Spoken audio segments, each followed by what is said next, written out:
life.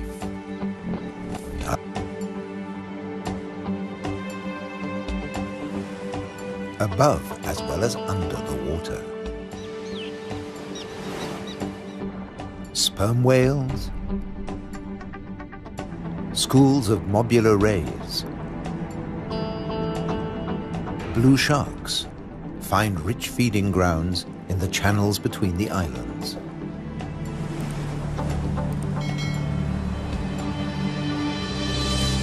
Nutrient-rich reefs draw in life. Blue whales seek out tons of krill in ocean depths. Here, around the Azores, Europe's wild islands.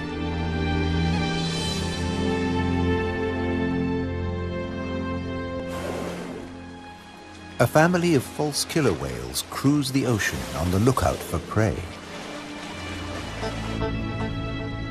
A blue shark patrols alone. Shoalfish confuse single predators. But when they meet false killer whales, the water boils.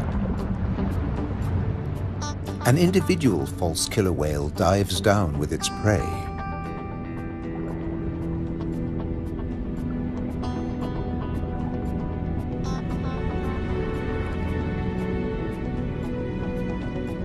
A blue shark comes late to the feast, drawn by scent molecules. But this morsel presents a problem.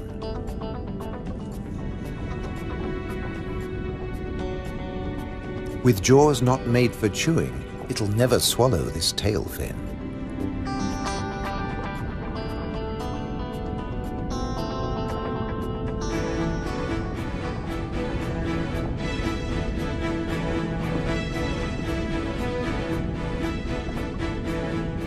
Most fish force water through their gills to breathe.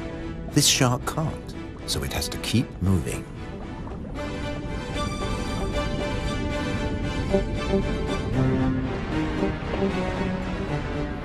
Near the surface, another blue shark is demolishing a tuna.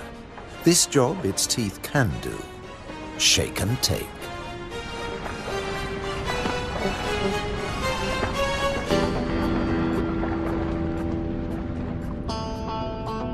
Fragments streaming from its gills float to the surface.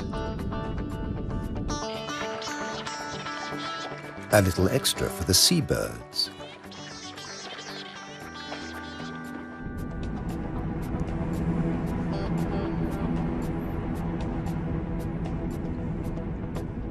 Not all the remains go up.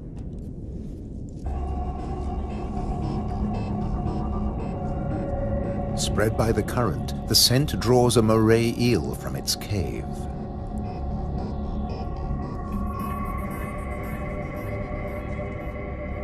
Sea bream, triggerfish, and painted combers are on its tail.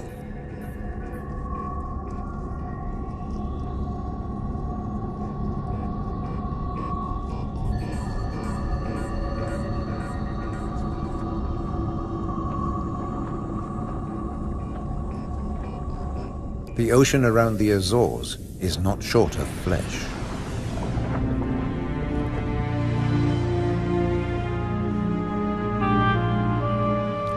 And yet above the water, the islands themselves have no large wild animals.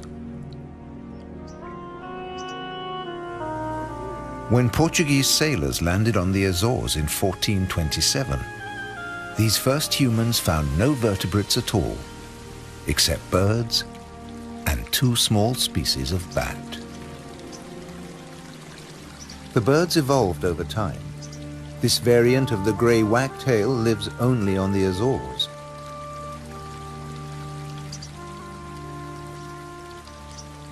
With head feathers a different color from its European relatives.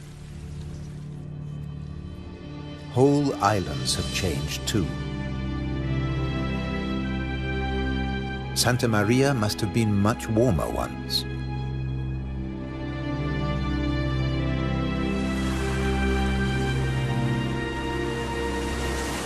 Many of these ocean fossils belong to extinct species that once lived in warmer waters.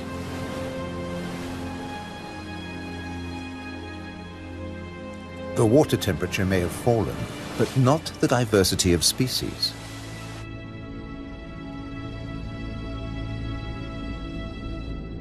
After nearly 6 centuries of human habitation, the seas around these volcanic islands are still largely unexplored.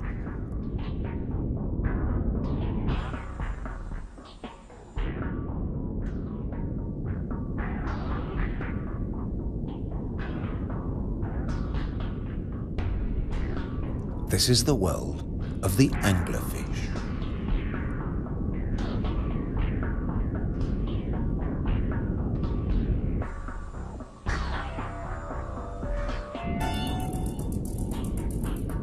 A 1,000 meters down, this pink frogmouth ignores the pressure of 100 kilos per square centimeter. Other deep dwellers are less easy to name.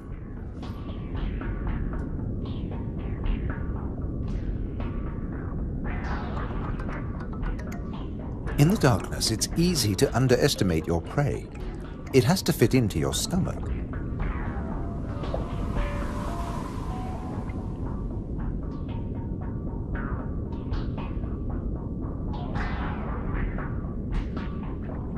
The six-gill is one of the largest deep-sea sharks, but at night it swims to the shallows to feed. The spider crab lives in darkness. It has never seen this kind of light. Nor has its coral community. Beyond the scorpionfish and past the deep-sea sponges, there's an unknown world.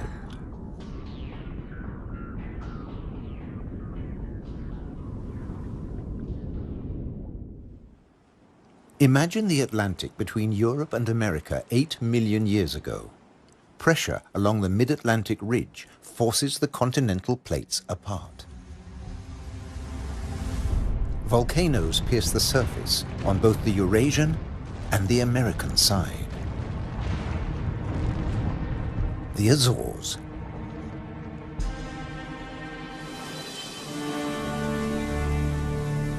Most of the volcanoes are dormant. Water, not lava, fills their craters.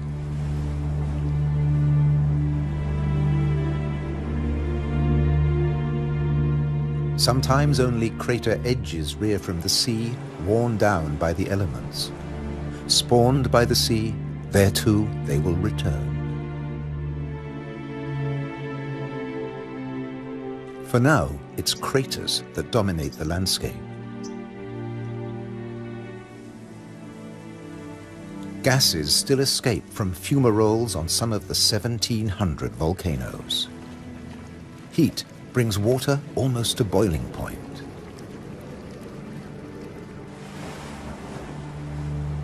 A massive eruption hit Fayal Island 60 years ago.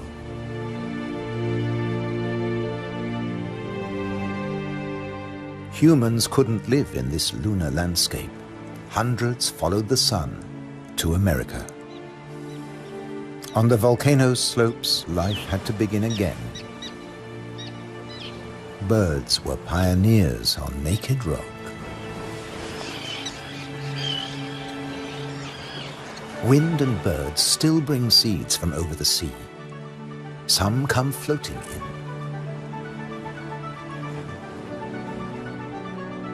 Humans brought the Hottentot fig, and plants create the first soil on bare rock.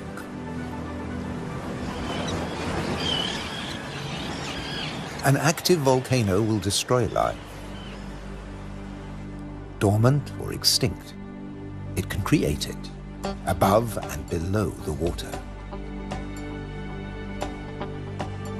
The underwater cliffs of Formigas are the summit of a volcano. Overall, the waters of Europe's wild islands are home to more than 1,500 species. This is the spiny starfish.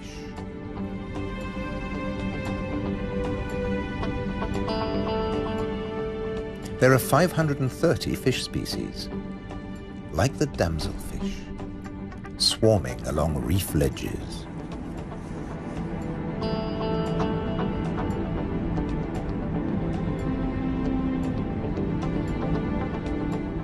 The grouper is a formidable loner.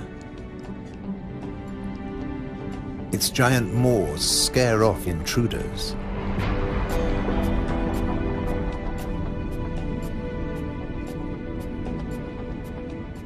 The barred hogfish is a lot prettier than its name.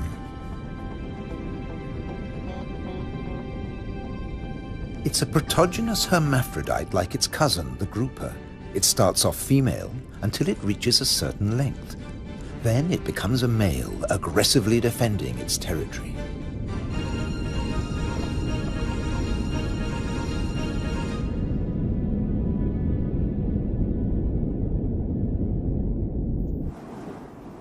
The archipelago's weather changes too, up to 4 seasons in a single day.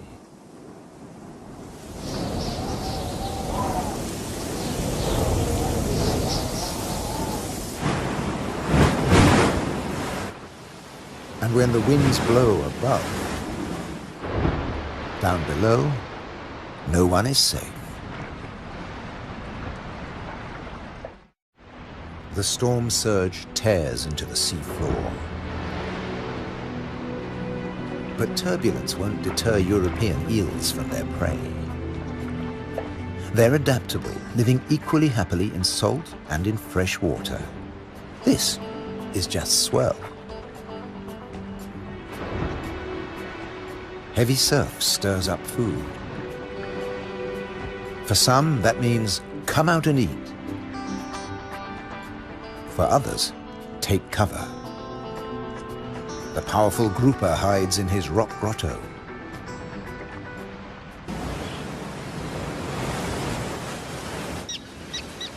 In churning waters, it's tough to spot your prey. But the common terns have no choice. The first chicks have hatched, and they're waiting to be fed.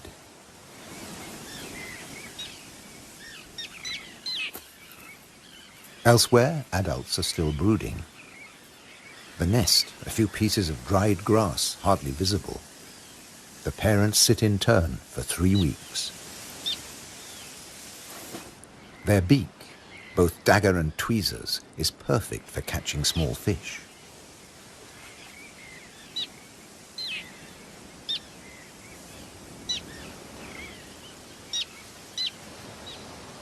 "3,000 pairs breed here.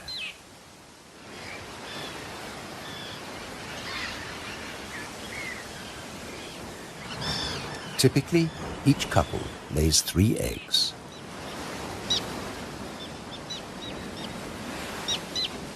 The chicks are fed for 4 weeks, till they can fly as well as their parents.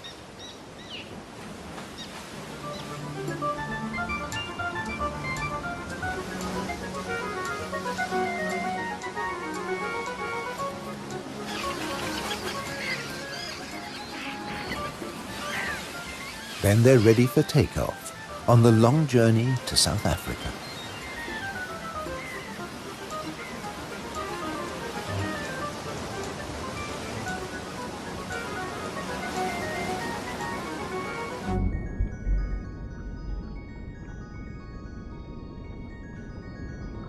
Under the water, survival can depend on staying still, very still, like a wide-eyed flounder.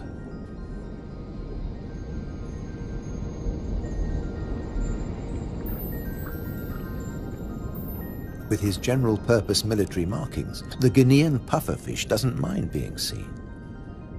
The Atlantic lizardfish doesn't bother with disguises at all. It simply shimmies into the sand.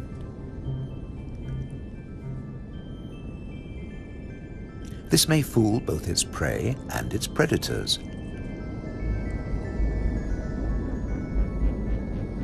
But it won't fool the pufferfish patrol.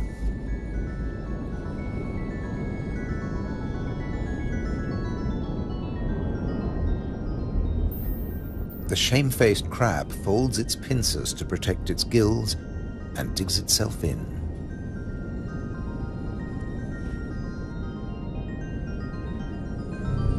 leaving no opening for the plump flatfish.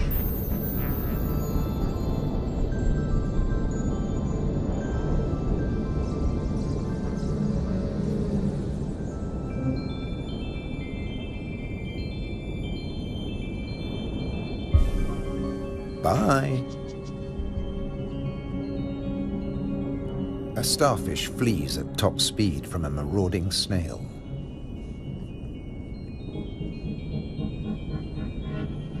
The Triton snail feeds mainly on echinoderms like the purple sea star.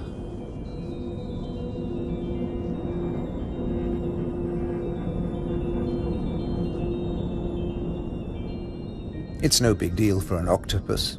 No pickings for it here.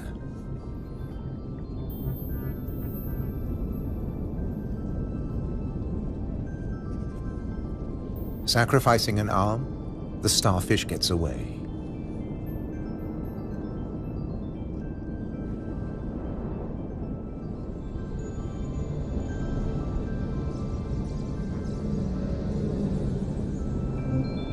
It's escaped with its life, and the limb will grow again. These wild islands in the Atlantic are a freshwater reservoir. Vast amounts of seawater vaporize in the warm ocean air, and freed of salt, they unload onto the Atlantic islands.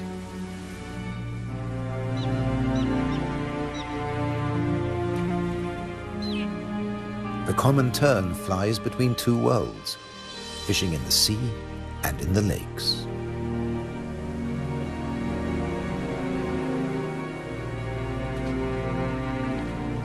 Humans brought the freshwater fish to these islands. Water flows straight off the impervious lava rock.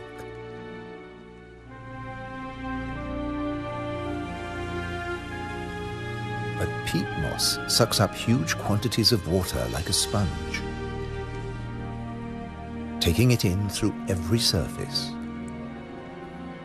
Deprived of oxygen, the dead parts of the moss never rot.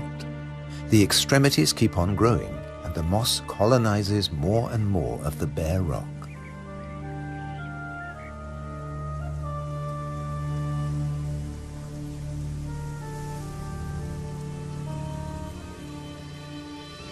Just beneath, more than 270 caves pierce these wild islands, dark and cold. Perfect for isopods, crustaceans that have their breathing organs in their legs. Or for cyanobacteria, a life form that has existed for nearly 4 billion years. Cooling lava drops create amazing shapes. Shark's teeth. It's a hollow, secret world, just waiting to be filled. Past the undersea threshold of the Azores, it's permanent night. Perfect for a nocturnal common stingray.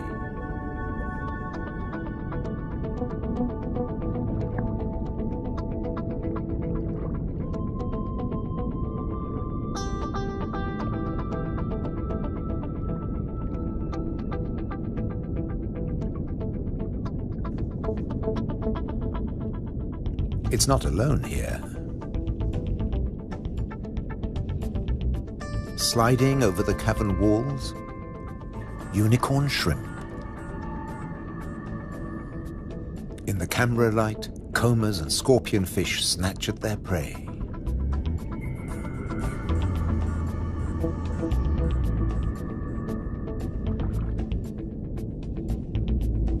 The brown moray eel is cleaning up on the cavern floor. The shrimps come up from deeper waters to spend the winter. For some, it's a short winter. The females packed with blue eggs are especially sought after.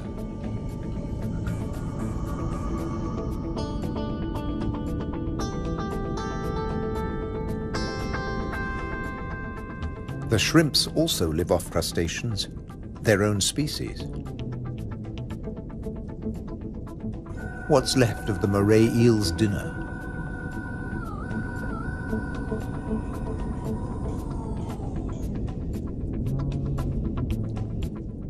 First, eat your neighbor, then take time for a spot of grooming.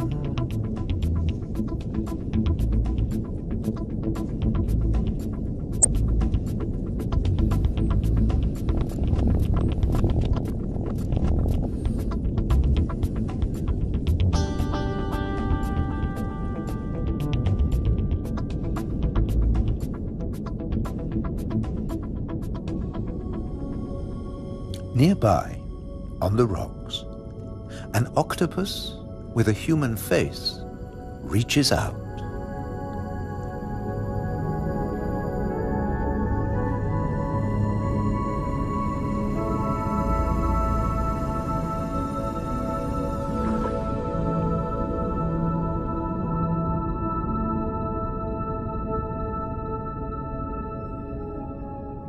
The stingray glides back to the ocean.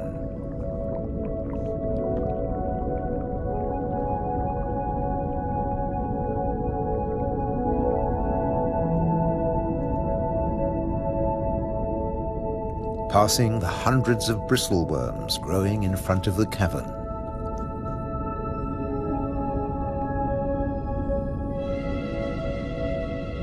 Their tentacles trap particles from the passing current to eat or to construct the tubes they live in.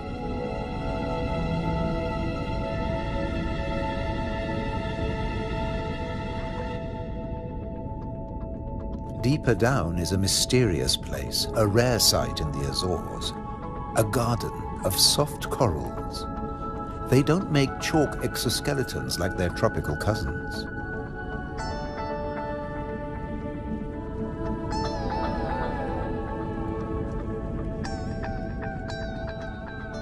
The currents carry plankton down to their home on sunken seamounts.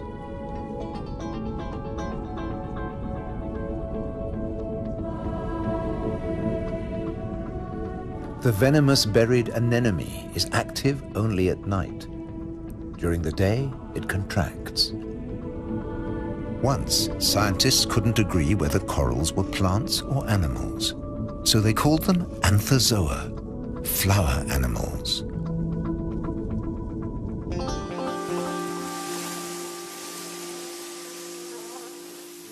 No doubt about these.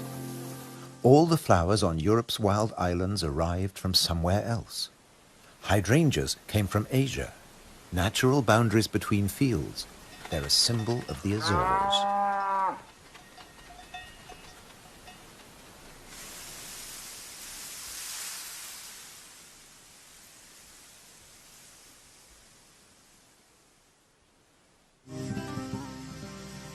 Hundreds of stone walls create hundreds of microclimates for the vines the settlers brought in the 15th century.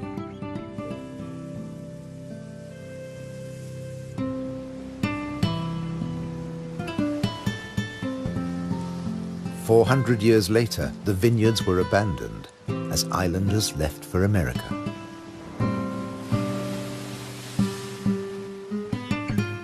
The stone walls became a playground for Madeira lizards. They were brought here by seafarers too. Azores wines are now fashionable again. Nearly 1,000 hectares, more than 2,000 acres of ancient vineyards on the island of Pico have been declared a World Heritage Site by UNESCO. The ruts of ox carts, once the island's only transport. They dragged firewood and building materials for houses and stone walls. And they carried the new wines down to the coast to ship to Europe. But at a cost. Beneath these waters is the strangest, most dangerous place on the Azores. They call it the Anchor Graveyard. Scores of great iron anchors lying on the seabed. When an Atlantic storm hit, the only way to save your ship from the rocks was to cut the anchor rope fast and dash for the open sea. The iron left behind has become a rusting reef for a multitude of creatures. These anchors are coated by algae and tube worms.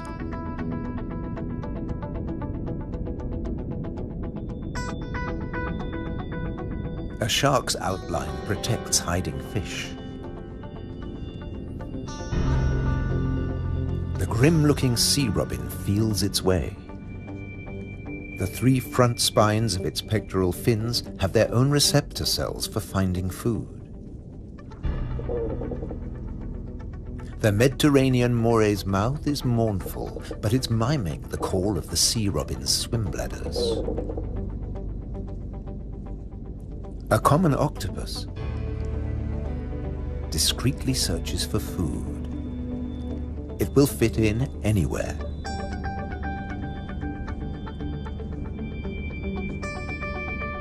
While bearded fireworms clear up the corpses in the anchor graveyard.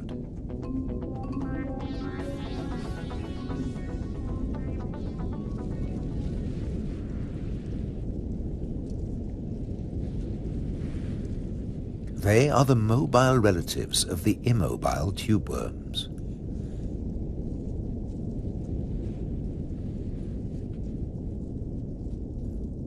The octopus has found another spot to test its camouflage skills.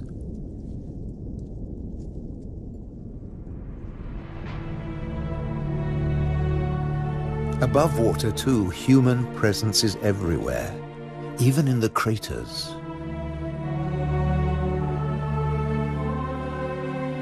Any straight line means a wall, one that protects the grazing horses and cattle. By keeping the grass short, these domestic animals help the seasonal visitors that have been coming here for thousands of years. The ruddy turnstone digs to find fresh food. Black-bellied plover fly in from Russia on their way to their winter quarters in South America and South Africa.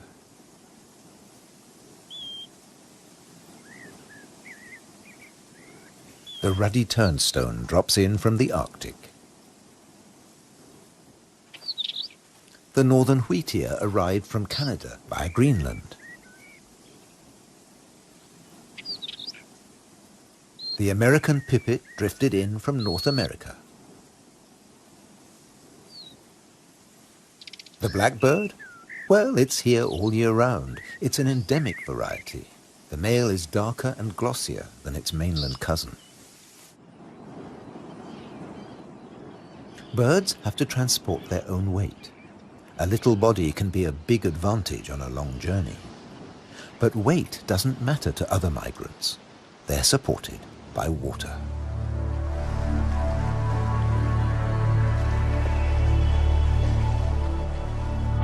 Humpback whales migrate between the Arctic and the tropics.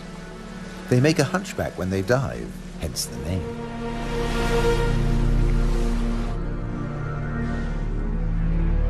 A pod of fin whales, the blue whale's closest relatives, the 2 species can interbreed. They swim back and forth between Arctic and subtropical waters.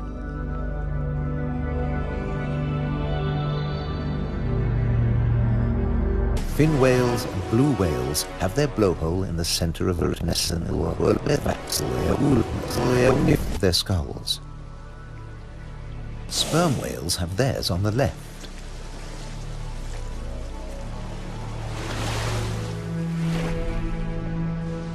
Baleen whales spend long periods sieving krill and plankton from the waters of the Azores.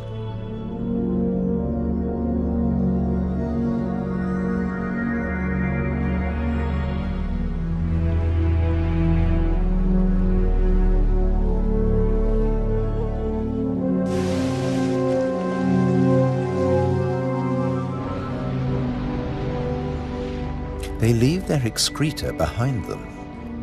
It feeds vegetable phytoplankton. Animal plankton eat the phytoplankton, and at the other end of the food chain are fish and the whales themselves. But a great deal of whale food comes from deeper down.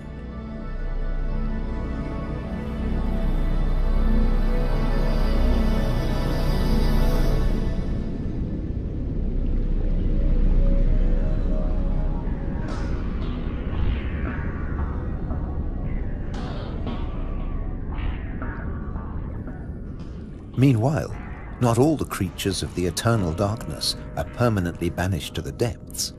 Every night, countless organisms leave the realm of the bizarre anglerfish and rise into shallower waters. Colossal amounts of krill join them on the upward journey. A nightly vertical migration. Salps and bioluminescent comb jellies illuminate the greatest movement of biomass on Earth. All here to harvest the vegetable plankton or get eaten themselves. This innocent-looking blob is anything but. A Portuguese man-o'-war is a colonial organism, a conglomeration of polyps serving different functions. One polyp is the sail. Innumerable other polyps repel invaders or catch booty with tentacles that stretch up to 30 meters. On the right, a salp has become ensnared. Venom from stinging cells kills the prey. The tentacles drag it to the mouth.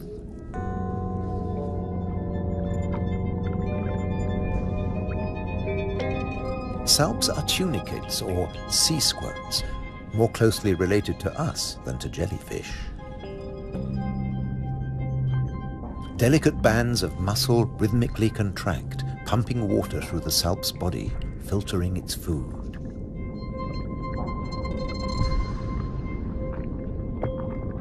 Salps build into chains and can direct themselves through the water.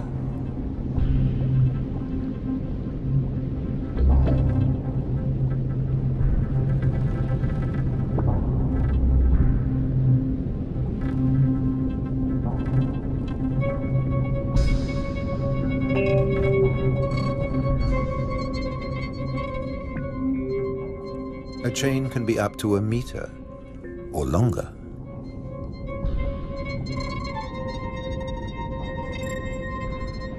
Unlike salps, many jellyfish have venomous tentacles. But they too have predators. They're one of the favorite foods of loggerhead sea turtles. On their 5-year journey from the Florida beach where they were born, they swallow innumerable jellyfish immune to the venom. But there's another hitch. Comb jellies have no sting cells, but in the water they look a lot like drifting plastic.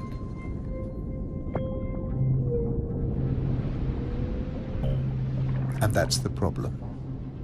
The turtles try to eat plastic, and it kills them.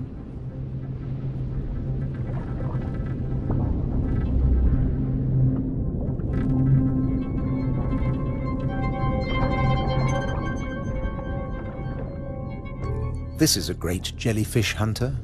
At up to 3 meters in length, the ocean sunfish particularly relishes the Portuguese man-o'-war. But that too catches other jellyfish.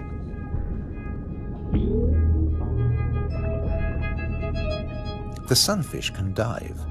This heaviest of all bony fish tears its prey apart in the depths.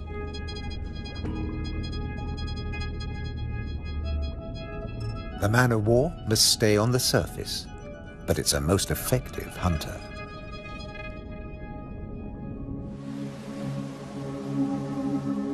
The Cory's shearwater also has a successful strategy, at least in its familiar world.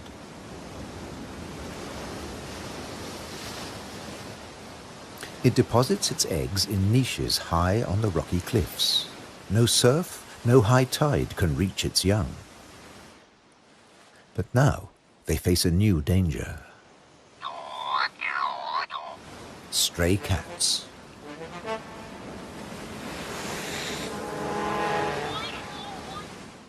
The female shearwater laid a single egg in May. Pity there's only one. Looks like a bad strategy now. They can't adapt to an unwanted gift brought by humans.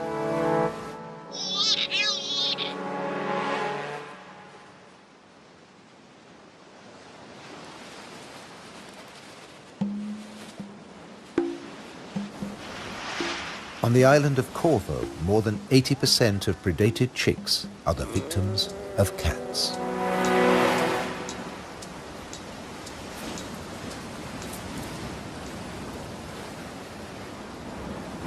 There's nothing the adult birds can do. They spend the whole day out over the sea.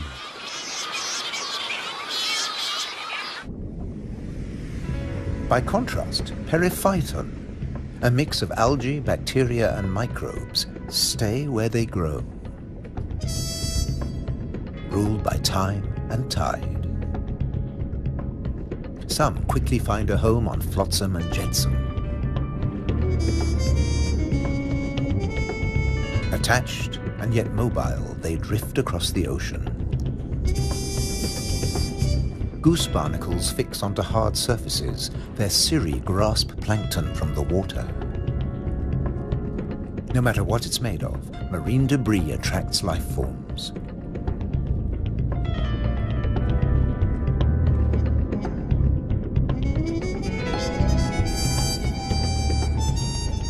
One of the ocean's fastest swimmers likes to stay close to flotsam, the mahi-mahi.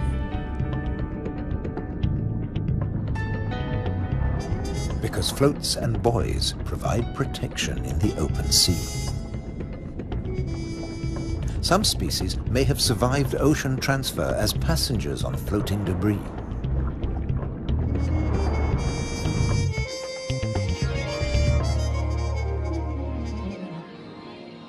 When shearwater breed, dusk brings a deafening chorus.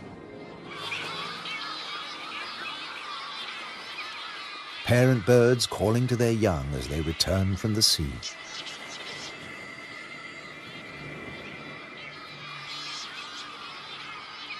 The birds recognize each other's cries. 75% of all the world's shearwaters breed in gigantic colonies on the Azores.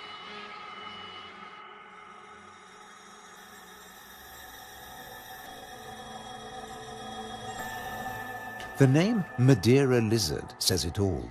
This creature originated on a distant island. The Madeira wall lizard is very common on the Azores. It's one of the few reptiles found on these islands, and it's very fond of nectar. Invertebrates and vegetable matter complete its diet.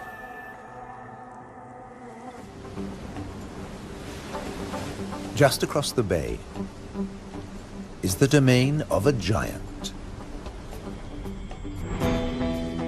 This is the whale shark.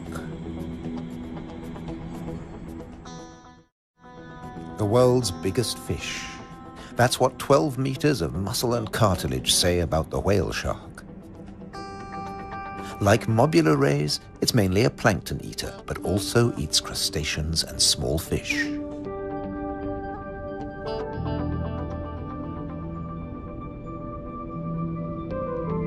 The rays' rolled fins on their foreheads direct the plankton into their mouths.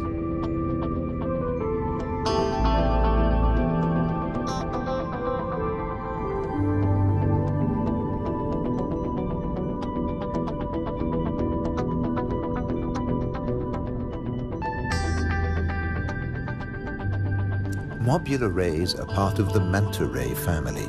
They cruise in small groups, shadowed by fish using them as cover and picking up their leftovers. Flying in slow motion, the rays dance through the ocean, round the volcanoes.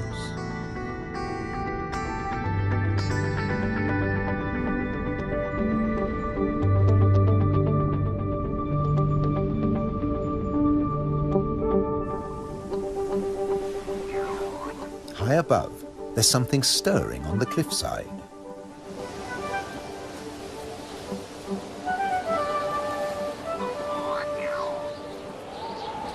A Cory's shearwater leaves the nest niche for the first time. He doesn't know a thing about flying, but his parents have stopped feeding him. He has to learn to fly as fast as possible, or he'll never have a meal again.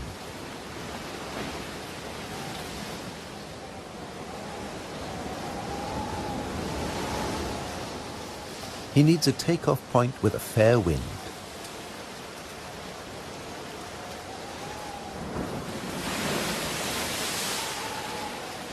Even on the rocks, he looks unsteady.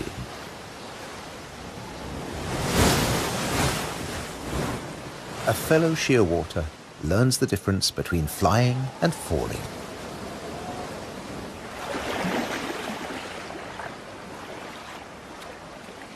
If you're already on the surface of the sea, there's nowhere further to fall. But getting aloft is even more difficult.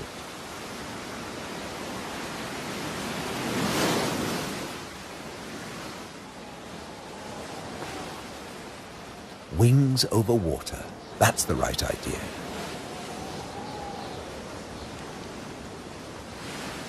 Taking off from the sea in a side wind? Tough even for the experienced.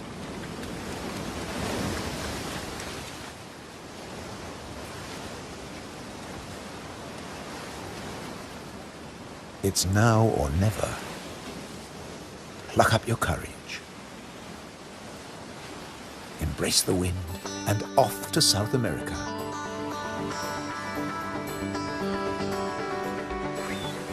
On the Azores, you're either coming or going.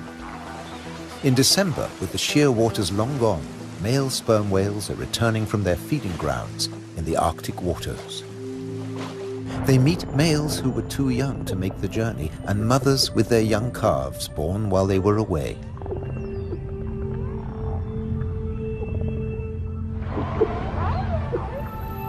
While the mother dives for food, her calf stays on the surface.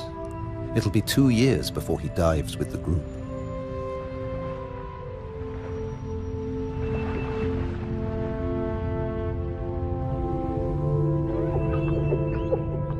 The whales will seek giant squid at a depth of 1,000 meters.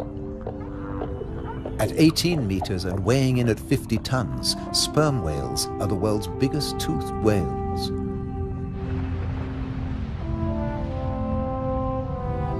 The calf will remain alone for up to an hour, defenseless against a possible attack by killer whales.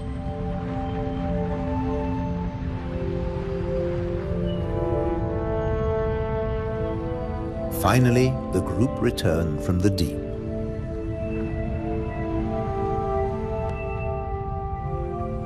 The calf is once more under the protection of its mother. She will feed it for 2 years. During this time, she won't fall pregnant.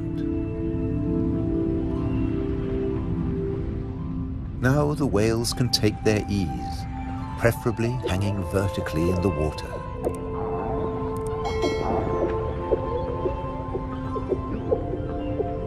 Someday the calf will join the long migration to the Arctic, before returning to Europe's wild islands, the Azores.